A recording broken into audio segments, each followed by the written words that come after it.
Here we go, beginning another incredible week. Baruch Hashem, 5 minutes of tefillah, and we begin a new form of tefillah called Chilui. And actually, this is very exciting, as this is the 11th Lashon of tefillah. Why is the number 11th exciting? Because if we remind ourselves all the way back at the beginning of the Sefer, Rosh Shimshon Binka said that the Sefer is miusad. The Sefer is foundational, based upon two midrashim. And one medrash had 10 L'shainis, the Medrash Rabban Veschanan had 10 L'shainis, and then he quoted a Yalkut Shim'aini that had 13 L'shainis. So the 10th Lashon was the Medrash, was Tachanunim. So in reality, believe it or not, the Sefer just concluded, without us knowing it, according to the Medrash. But now, according to the Yalkut, there's another 3 types of tefillah, which the Sefer now continues. And number 11 that we're picking it up right now is called Chiloi, which means, from the famous pasuk, Vayechal Moshe, Esfinei Hashem Elikav, Vayechal Moshe.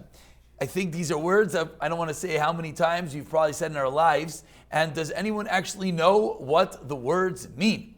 Vayechal Moshe es Pnei Hashem Elikav literally means that Moshe made an appeal in front of Hashem. So what does it mean that Moshe made an appeal? What was Moshe Rabbeinu precisely doing at this moment? So says Shimshon Binkus, based on the Gemara in Brachos Daf Lamed Beis, that the tefillahs of Moshe were unique. It was not simply doing the type of tefillah like we've been talking about, praising. And it wasn't tefillahs, perhaps even begging, that were very desperate. But rather, the tefillah of Moshe Rabbeinu were tainos, were piyusim lefnei HaKadosh Baruch Hu. What does that mean? That means Moshe Rabbeinu, kaviyachol, was arguing with HaKadosh Baruch Hu.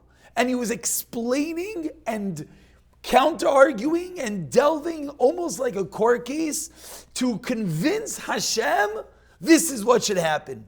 And this, Lama Hashem Yechra Apecha. Why are you getting angry? Lama Yomru Mitzrayim. Hashem Zachar LaAvram Avinu. Remember Avram Avinu. Literally, like standing in the court and explaining, Hashem, what about this and what about that? Don't forget this and don't forget that.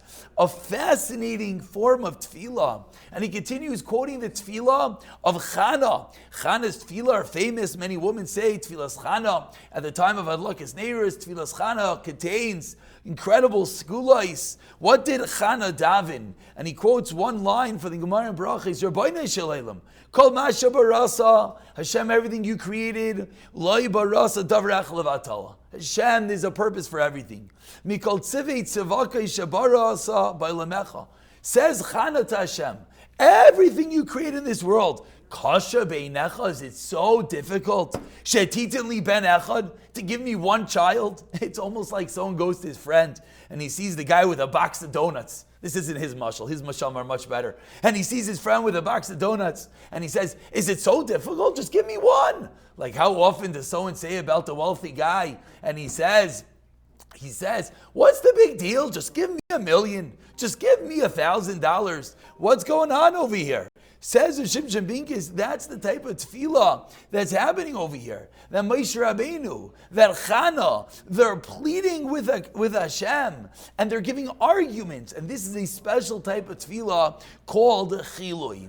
So when we hear this, we start to wonder, how do we, us, mere mortals, tap into this type of tefillah? So continues of Shimshon Binkus, and he explains that the Anshe Knesset HaGedayla, the greatest Nevi'im, Talmidei Chachamim, 120 of them that ever lived, got together, and they composed our tefillahs.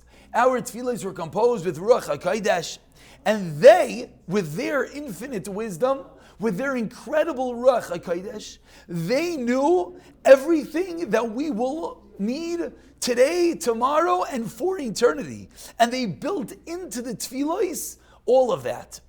So wonderful. So the words are incredible, something that we've spoken about and will continue to speak about.